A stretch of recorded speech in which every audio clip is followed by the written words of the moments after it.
Я прочитаю из Евангелия от Луки, 19 глава, с 41 по 44 стих. «И когда приблизился к городу, то, смотря на него, заплакал о нем. И сказал: ой, если бы и ты, хотя сей твой день узнал, что служит к миру твоему. Но это сокрыто ныне от глаз твоих.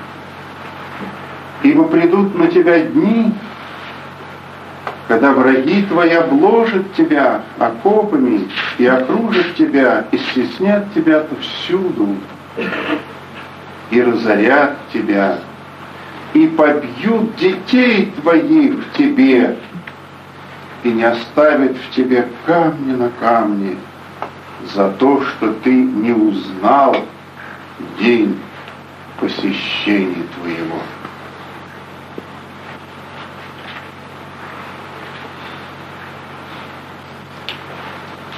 Дорогие все слушатели,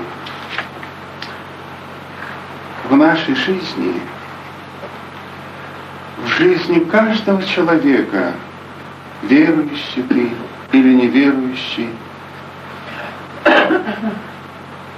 бывают дни, бывают времена, когда посещает нас Господь. Верующих Он посещает, как своих детей, некогда вступивших в завет с Ним. Неверующих, которые не принадлежат Ему, Он посещает как свое творение, как свое создание. Но наше отношение к Его посещению разными бывают. Разные эти отношения бывают и у верующих. Потому что с разной целью Господь, бывает, посещает нас с вами.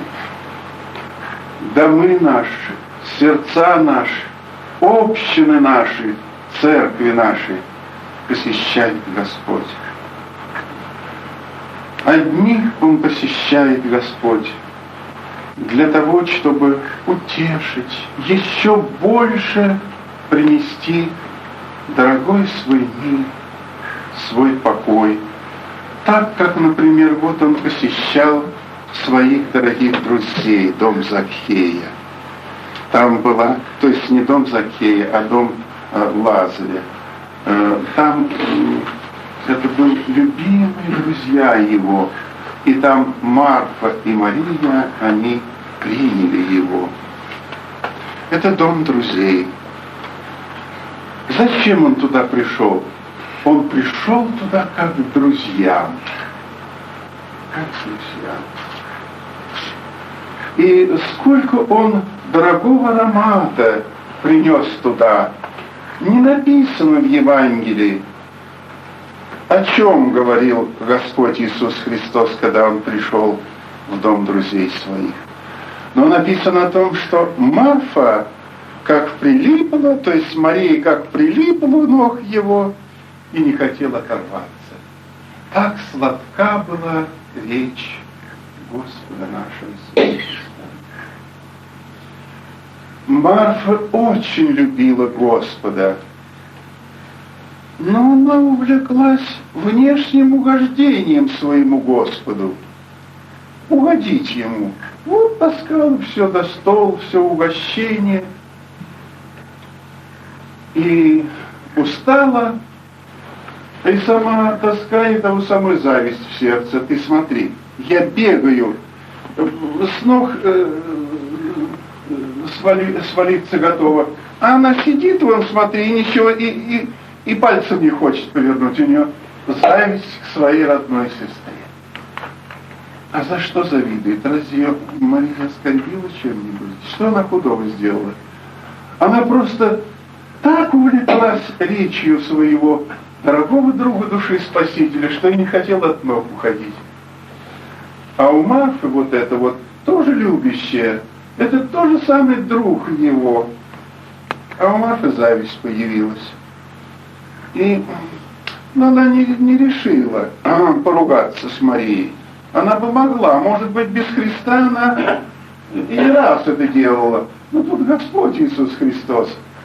И она уж к Нему и обращается. Господи, ну скажи ей, ну что же она сидит, ничего не делает, а я вот, видишь, вот измучился. А Господь посмотрел на нее: Марфа, Марфа, ты суетишься о многом, а одно ведь только нужно. Мария избрала благую часть. У ног поместилась, и сколько она накидалась душ. И смотрите, на самом деле, как бессмысленно. На цельный стол понатаскала всего. Так у нас часто бывает. Мы гостя встречаем, уважаемого, любимого. Там некуда уже ставить всего. Да что у гостя-то, у него желудок-то туда, сколько туда можно, несколько пудов, что ли, вместить. И этого наставим, и этого наставим, и этого наставим, и этого, но некуда поместить. А ему всего-то нужно 1 стакан чаю, ложка чего-нибудь такое, вот и все.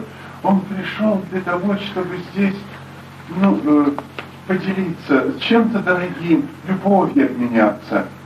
И вот так иногда излишней ненужной суетою. Так вот это Господь посетил в дом друзей своих. В дом друзей своих. Всякое посещение Господа, когда вот мы смотрим в Евангелии, всякий раз, когда Господь кого-то посещает, Он так уж зря не посещает. Но отношения разные к этому посещению. Вот насколько по-разному отнеслась Мария и Марфа. Господь посетил Иерихон. Этот ужасный город, это страшный город, разбойничий город. Посетил Иерихон. Он идет по Иерихону, по улицам его цельная толпа. И мы смотрим здесь, совершенно по-разному относятся к нему. Его окружает большая толпа, но толпа любопытных людей. И одна лишь только душа была, на которой Господь обратил свое внимание, Закхея. Да душа-то какая была, низенький, уродливый человек, карлик, которого презирали. Презирали по 2 обстоятельствам. Прежде всего, это продажный был человек. Он подать собирал от иудеев в пользу римлян. Это продажный человек, и его ненавидели за это. Это изменник своего народа. А во-вторых, еще и урод, карлик. И вот этот вот недостойный, презренный человек, а у него в душе, у единственного загорелось, что увидеть Иисуса. Из всей толпы один только нашелся. Увидеть Иисуса. И вот взглядом своим посмотреть на Него, какой Он. У него в душе была такая вот уверенность, что если я посмотрю, то, наверное, чего-то, какая-то благодать, дорогая, сойдет в душу мою. И не считаясь ни с чем, Закхей залез, как мальчишка, на дерево, с мальчишками вместе. Смеяться же будут в богатой одежде, потому что человек богатый, человек-то, да, и богатый вместе с тем вот урод. Ни на что не обратил внимания. Там смеются, свищут ему, может быть. Лезет Закхей, да уже в возрасте преклонном, лезет, бедный, это же не мальчишка, это же мужик. Вот как мужику залезть на дерево, а? Мальчишки смотрим раз и там на дереве. Он, бедняга, лезет. Что заставляет его? Увидеть Иисуса, увидеть Его. Он хотел видеть Иисуса. А ведь Иисус не пришел для этого, чтобы встретиться с этими погибшими людьми. А Иисус и ищет тех, которые хотят Его. И вот толпа идет, подошла к этому дереву. Он замер. Где ж тут листья кругом, ребятишки кругом, толпа кругом, наверное, он не достоит на меня взгляда. И ни на кого другого, как на этого Закхея, Господь взглянул. Смотрел. Закхей, сойди скорей. Мне надо было у тебя, и именно у тебя быть дома. Почему? Потому что ты ищешь меня душою. Он не сказал Закхею, но Господь сердцеведец-то видит, зачем человек ищет Иисуса. Я нашел тебя среди этого листвы. Сойди скорее, мне надо быть у тебя в доме. Закхей не сошел, а спрыгнул, наверное. А тут толпа завистников. О, смотри, какого негодного человека. Он к нему, домой. Ему надо было у него. Да если бы он знал, какой это человек. Господь знал, слышал это ворчание этих фарисеев, этих религиозной этой толпы, слышал. Да, и он сказал, что пришло спасение дому сему. И вошел в дом его. И что произошло в сердце этого Закхея, этого преступного Закхея? Глубокое раскаяние. Господи, что принес Иисус? Иисус принес ему покаяние. Господи, кого я чем обидел? Я готов отдать вчетверо, расплатиться за все, лишь бы только ты не уходил, не презрел меня. Господь не оставил его, утешил его, ободрил его. Вот то же самое посещение. Толпа ворчливых людей, она ничего не получила от посещения Иерихона. А Закхей получил. Закхей получил, потому что он жаждал видеть Иисуса. И он получил. Дорогие мои, вот среди нас здесь все почти верующие люди. Я хочу на два понятия таких обратить внимание всех. Есть верующие люди, которые так радуются и довольствуются, что с ними Господь, что их Господь посещает их собрания, посещает иногда их радостью. Но вот посетил Господь, прошло это вот его посещение, и опять какие-то будни наступают. И вроде радости нет, и мира нет, и покоя нет. И грехи один за другим запинают его. У него сил не хватает. Вот только что он вчера радовался в собрании, только что наслаждался миром. Кажется, он обнял все это, Господи, и это я хочу обнять. Все богатства, какие он на собрании слышал через проповедь, я хочу все обнять. И раскаивается, Господи, я в этом виноват. Я вот этого всего хочу. А проходит день, он оказывается таким же человеком, как был вчера и третьего дня. Те же падения, та же злоба, как вот приходилось с некоторыми сестрами говорить, я злющий сама плачет. Ну почему ж ты злющий-то? Я не знаю, я не могу уже справиться со своим сердцем. Но ведь ты же была только на собрании была и плакала. Пока я сидела вот, пока я чувствовала, что вот здесь Господь с нами, мое сердце расплавлялось. А потом разошлись все, и я пришла в свой дом. И то зло, с которым я жила, никуда оно не делось. Хотя я и раскаивалась, и плакала, и все, оно опять подошло ко мне. Опять падение, опять этот же грех, опять плачу, и опять этот же грех. И нет никакого просвета в жизни моей. А христианин, а христианка. В чем дело? В чем секрет? Ведь сомнений нет, что Господь был с ней. Он касался души ее через Духа Божьего. В чем дело? Дело в том, что Господь только всего посещает. А потом они расстаются. Собрание уходит, они говорят «до свидания», и друг другу «до свидания», и Господу «до свидания». И опять к своей жизни возвращаются. И никак от ней не избавиться. Почему? Там чего не хватает? Не хватает того, чего у Закхея произошло. Потому что Господь посетил не только Закхея, Он вошел в дом его. Вот чего не хватает нам. Мы иногда довольствуемся, что Господь с нами. Да, это радостное, но не в нас Господь. Это разница большая. Когда уже в нас Господь вселяется, когда Он пребывает в нас, это совершенно другое дело. Тогда тело мертвое для греха. Тогда уже не злющая и не зло там живет, не зависть, не сварливость.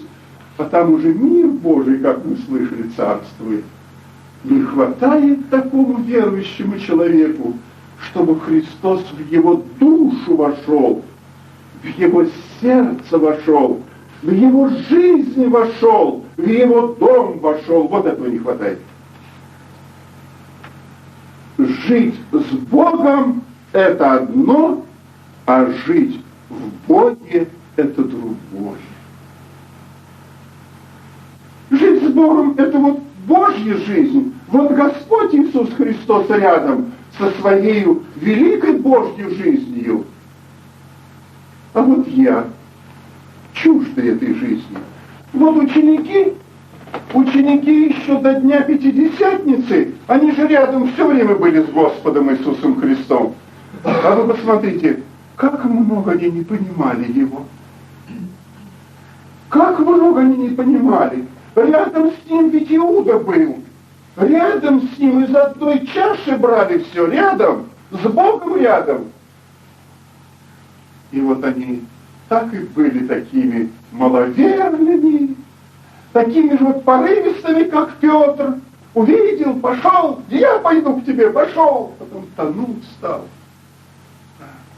Таким же вот, как этот же Петр вояки, такие же размахался защищать Иисуса Христа. Бац, и по уху и отхватил. А потом отхватил ухо-то, и тут же не знает, куда деваться уже. И прятаться. Страх охватил его. И через несколько минут, ведь он оказался уже вдали. Иисус один был. Этот Петр вояк оказался вдали, потому что они рядом были с Богом, довольствовались этим миром. Но лишь только когда по воскресенье он встретил их и вдунул в них дыхание своей жизни, тогда он стал в них. И тогда уже апостол Павел говорит уже теперь: не я живу, а живет во мне Христос. Вот чего не хватает сегодня многим христианам. Они вроде утешаются, что не с Богом. Это правильно. Но не в Боге и не в них Бог. Вот этого органического соединения не произошло. Там еще только посещение бывает. Посещение еще Господь только трогает сердец и часто стучится в эти сердца. Но христиане еще не расстаются. Не расстаются еще со своими жизненными планами, со своими интересами не расстаются.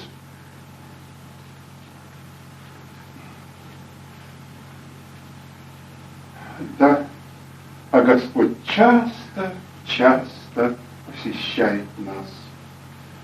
И какое блаженство испытывает та душа, тот дом, который посещает Господь. То собрание, которое посещает Господь. Там не может быть равнодушен человек. В это время сердце его горит его сердце. Вот ученики по воскресению Иисуса Христа, ученики идут печально из Иерусалима, и сердце их опечаленное. Рядом с ними идет Иисус. И говорит: что это ваше сердце так опечалено? Что это печально? Они начинают ему рассказывать. А что, ты разве не знаешь, что здесь произошло? Вот такой великий пророк был, вот убили, он сказал, что он на третий день воскресит, а вот между тем уже третий день его нет. Не дождались, не дотерпели и идут с опущенной головой. Не дождались, когда Иисус к ним вновь возвратится, воскресший Иисус, и предались печали, идут опечалены. И он начинает им изъяснять Слово Божие. И как только он начинает им изъяснять, сердце их загорается. Почему? Господь с ними рядом. Никогда сердце не может быть равнодушно и конечно, если Господь рядом и если Он являет себя, не может быть равнодушным. Но ведь это мало. Мало. Господь расстался с ними, и опять Фома неверующий. Опять Фома не имеет той радости, потому что не увидел Иисуса. И только лишь когда Он Духом Своим вдохнул в него, вселился в них, и тогда уже все они были истинными последователями Его и отдали жизнь свою за Иисуса. Так, дорогие мои, и мы иногда так беспечно бываем в посещениях. Почему нам Господь посетил? Почему сегодня вот Господь нас посетил? Может быть, для приятного времяпровождения? Нет, не для этого Бог нас сегодня посетил. Бог нас посетил и хочет сказать, что я не хочу быть с вами, я в вас хочу быть. Я хочу поселиться в вас и владеть вами. А вы во мне. Вот ведь зачем Господь посещает.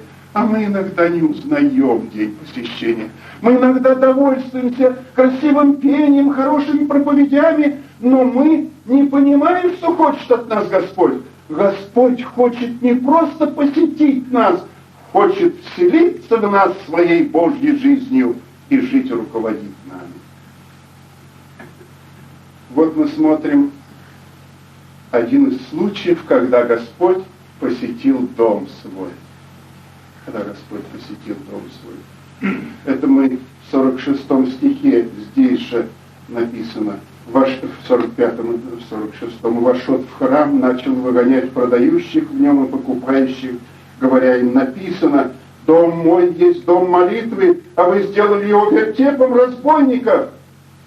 Он посетил храм свой и увидел там, и скотина там, и спекулянты там. Кто только в этот дом Божий не зашел, спекулировать туда вошли, в этот дом Божий. И загорелось его сердце и говорит, мой дом вы сделали вертепом разбойников. И что он делает?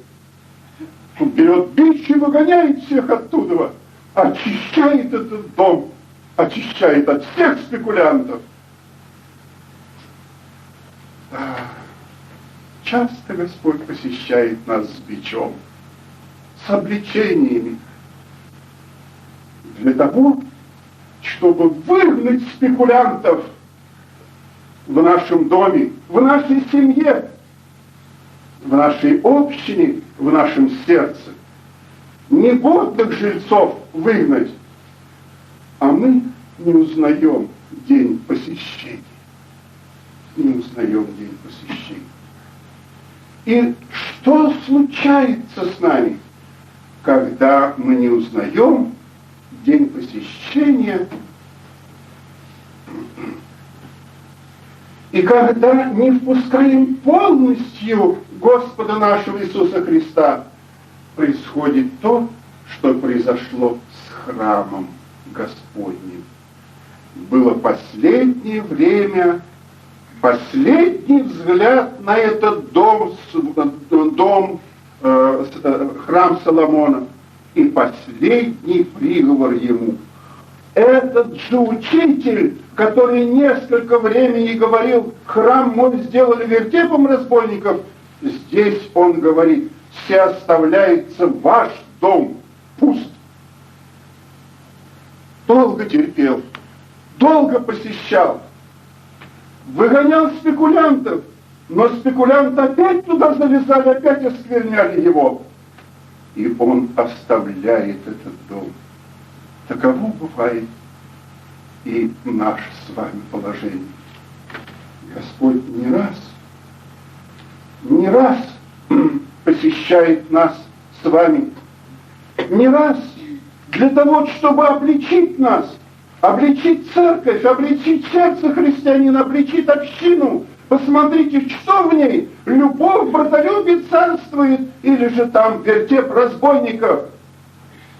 Что там есть? Вот что там есть. Дела плоти там прелюбодеи, там блудники, там нечистота, непотребство, идолослужение, волшебство, вражда, ссоры, зависть, гнев, распри, разногласия. Вот они, эти спекулянты. Эти спекулянты вселяются в сердце верующего человека, допускает их до этого, в семьи христианские, в общины, и превращает в вертеп.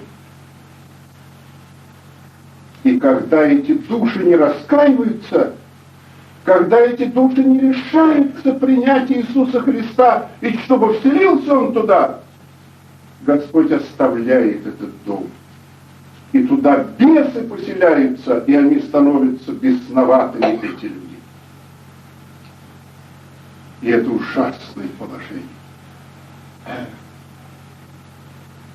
Почему? Не узнав время посещения. Ты думал, что Господь тебя только пришел убаюкивать, утешать. Он обличает сердце, и слезы льются. Как хорошо, Господи, Ты обличаешь меня. Я признаю, что я такая, я такой. И нам кажется, вот на этом все и кончилось, и мы оправдываемся. Да, я не та, я не тот, Господи. И это считаем оправданием наших. Разве этого достаточно, что ты признала? А что тебе от того, что ты признала? А не отвергла, не выгнала их силой Божьей, не запретила им и не сказала: все кончено с вами, я не хочу больше жить с вами. Сколько прекрасных сердец, прекрасных душ, вместо того, чтобы славить Бога, сколько сегодня превращенных в вертеп разбойников. Дорогие мои, сколько проходишь домов, некоторые из них христианские дома, заходишь в них, все стены в петухах и в разных картинках разрисованы. Там серванты, там ковры, там смотри, как роскошно живут. Когда начинаешь беседовать, а там у них вертеп. Там уже не один год у них нет мира с женою, и дети, и сами они развратничают уже.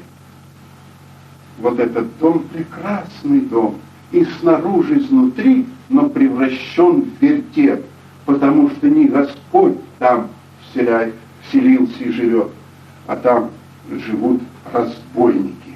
Разбойники, вот эти вот самые, о которых я сказал.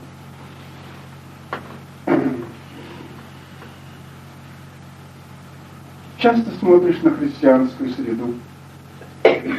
Вот так, буквально вот это наши дни. Это вчерашние, сегодняшние дни. Смотришь так на христиан. Какой храм. Смотришь внешне, как одет, все. Хочется думать, что это ангел. Когда Дух Божий коснулся, открывается. Вот в этой одежде, сколько там за этой одеждой, когда душу открывают, что там есть, какой там вертеп. Мы сегодня, вчера и третьего дня плакали с такими, что там вертеп за этими вот, за приятными платьицами, за этим внешним видом. Там вертеп разбойников, там вертеп грехов всяких. Смотрите. Ага. Мне приходилось, да и вам, наверное, приходилось, когда бывали в больших городах, вот вы идете по улицам, по большим, величественный храм, ну, я скажу, в Исаакиевском соборе был, в Риге там был величественный собор. Издали, когда идешь, издали смотришь на него, какое великолепие. И вот как-то это, думаю, дай я зайду сюда, посмотрю. Внешне красавец. разделанный все, к двери подхожу, написано: «Придите ко мне, все труждающие, обремененные, и я успокою вас». Как он был 100 лет построенный, так и теперь он, колоннады, там святые изображения апостолов и все, и надпись евангельская, а дверь вошел туда, это дом безбожников, атеистов. Храм превращен вот в это состояние. Там не прославляется имя Божье, а там хулится истина Божья.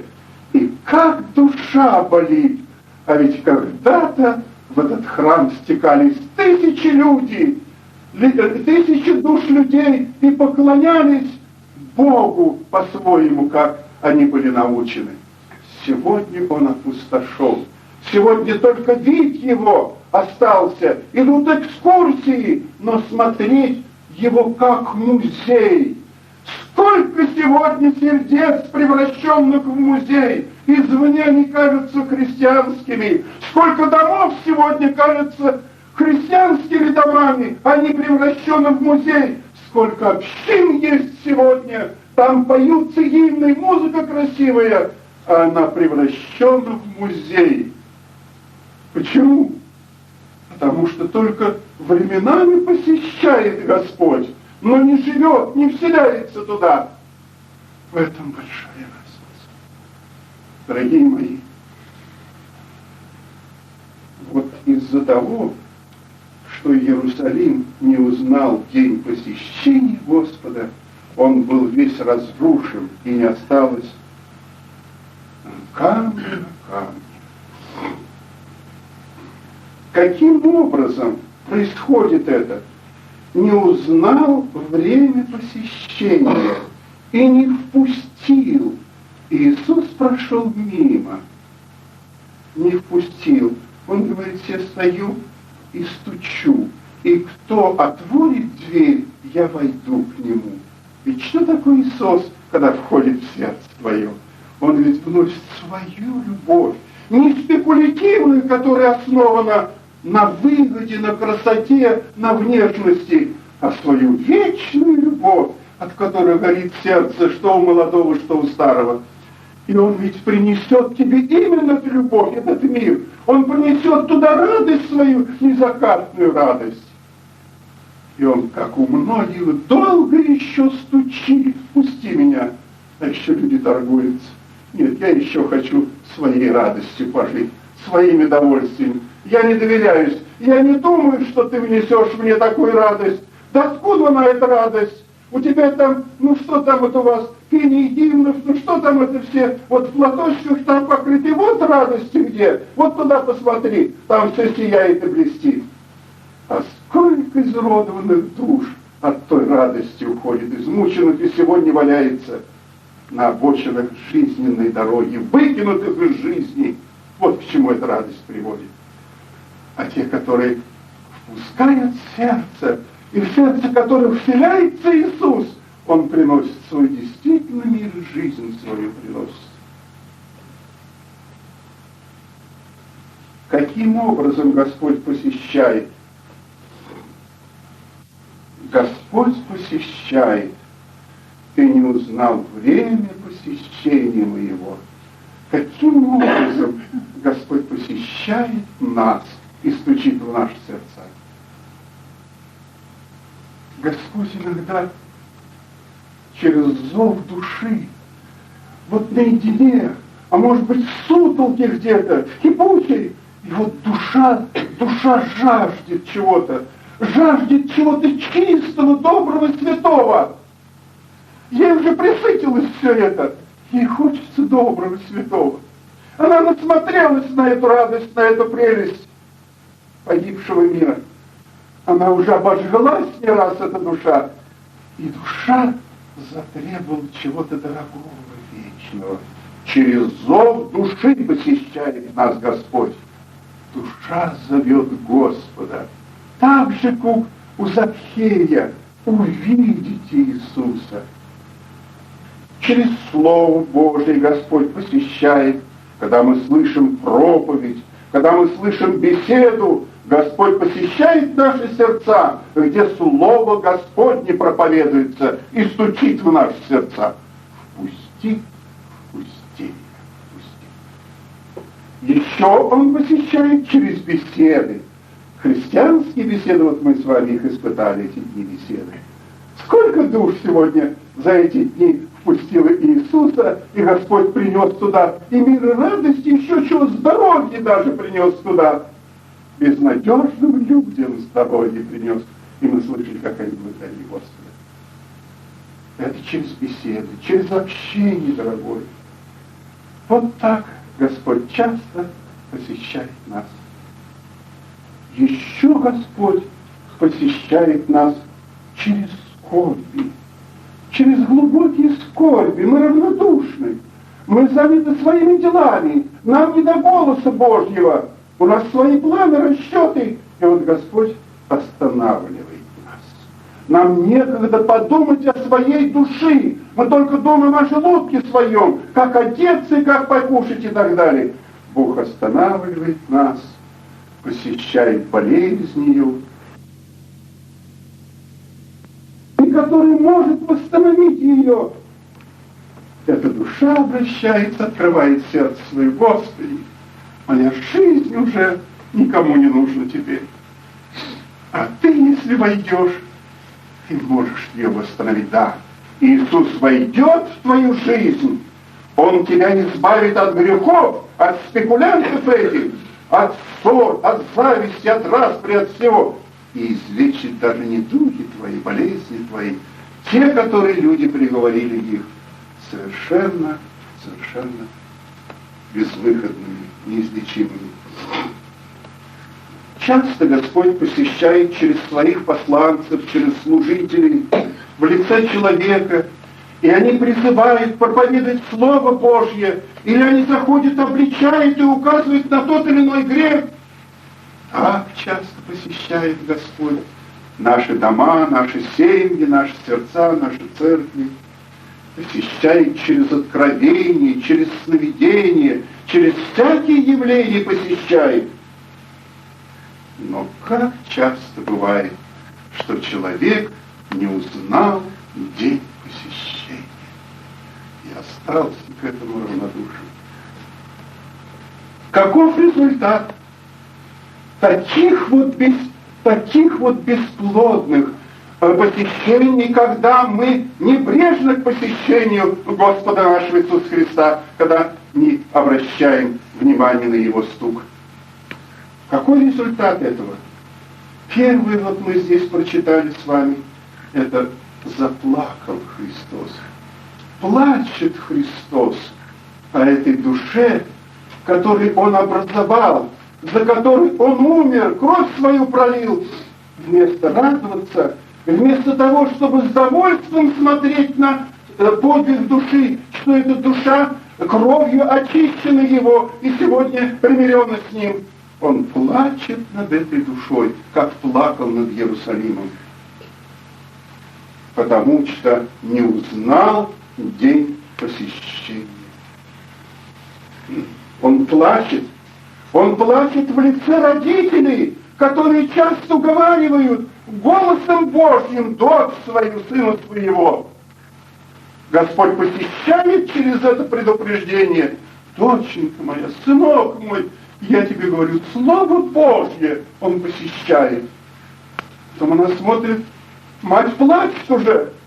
Это Христос плачет о тебе, дорогая душа, дорогой сын, дорогая дочь. Христос плачет о тебе.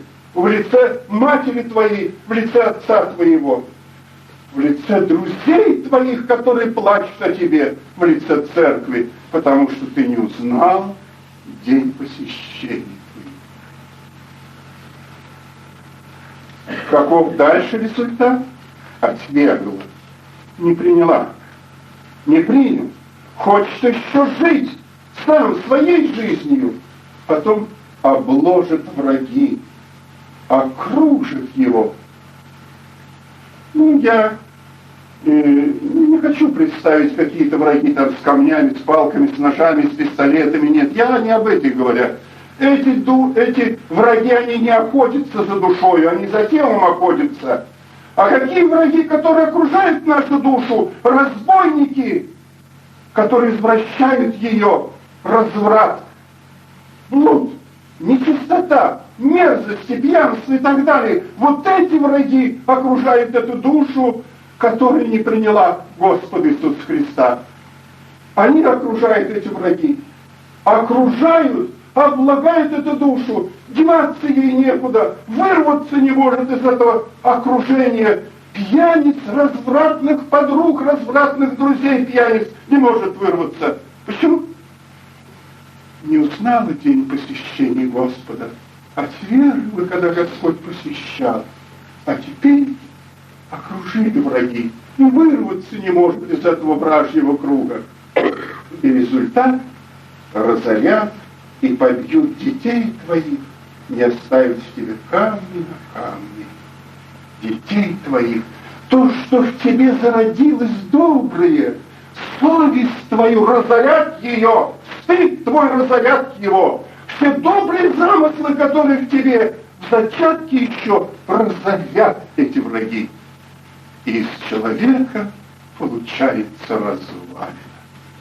И мы их встречаем сегодня на улицах наших городов, мы их встречаем сегодня в лице соседей наших, в лице окружающих нас, эти развалины, у которых жизнь погублена совершенно.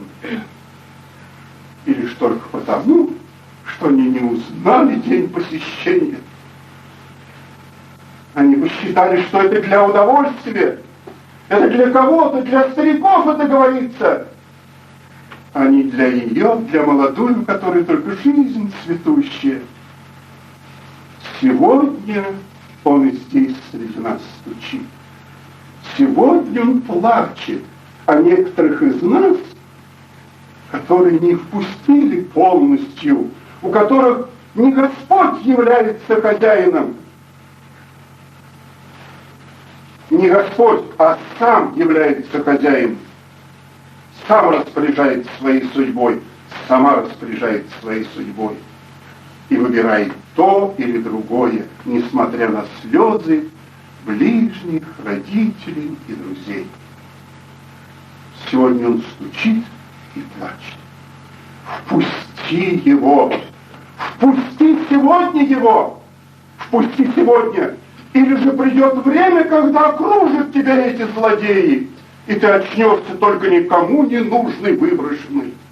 Однажды я проходил рано утром на работу еще, когда работал в более молодые годы. Вот смотрю около железной дороги, куча мусора. И что-то такое в рассвете блестит. Я подошел. Голая совершенно женщина. Совершенно голая. На груди мусор лежит. Я смотрел ее. От всего наряда его осталось какое-то грязное здесь, вроде чулка, один кусочек, все остальное тело голое, неприкрытое. С ужасом я посмотрел. Сразу же распорядился, позвонил там в органы соответствующие, чтобы приехали сюда медицину, посмотрели. Через некоторое время, когда я проходил, там была огромная толпа уже. Врачи обследовали ее и установили, что эта женщина возвратилась недавно из лагеря, и остатки грошей какие-то у нее были. Она смогла только купить булку хлеба и бутылку водки. Напилась и потеряла совершенно управление. И лагерное, вот это уже лагерное, необычно женское, все она потеряла по дороге.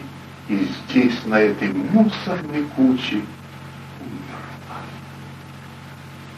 Ее никто не изнасиловал, никто ничего. Соседи окружающие рассказывают, она вот здесь жила. Она когда-то жила доброй жизнью, но за какое-то преступление попала в лагерь, развратилась совершенно, и на последние гроши напилась и погибла на мусорной куче. Сколько Сколько этих разоренных, а это ведь когда-то была девочкой, которой мать говорила: не делай, дочь моя, этого.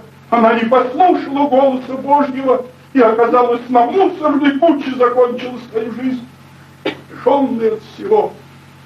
Как скот. Скот еще зарывает. Что грех привел на мусорную кучу. Таков удел всякой душе, которая не внимает посещению Божьему, не внимает, которая беспечна. Поэтому, дорогие мои, кто вы сегодня? Я не знаю по отношению к Господу. Может быть, Он еще только вокруг вас. Может быть, еще только возбуждает.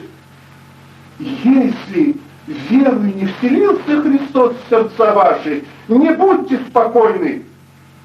Распускай вот сейчас отсюда, я хочу сказать, чтобы сна у вас не было до тех пор, пока не впустите Господа в сердца ваши, в вашу жизнь. Вы погибшие, и вас ожидает в лучшем случае, может быть, где-нибудь кучка родственников, а то вот на этой мусорной куче конец свой. Поэтому Господь сегодня стучит. Пусти. Он хочет войти в твою жизнь, в твой дом, принести туда мир, радость, любовь. Только за этим Господь стучит сегодня. Кто сегодня не имеет такого общения с Господом?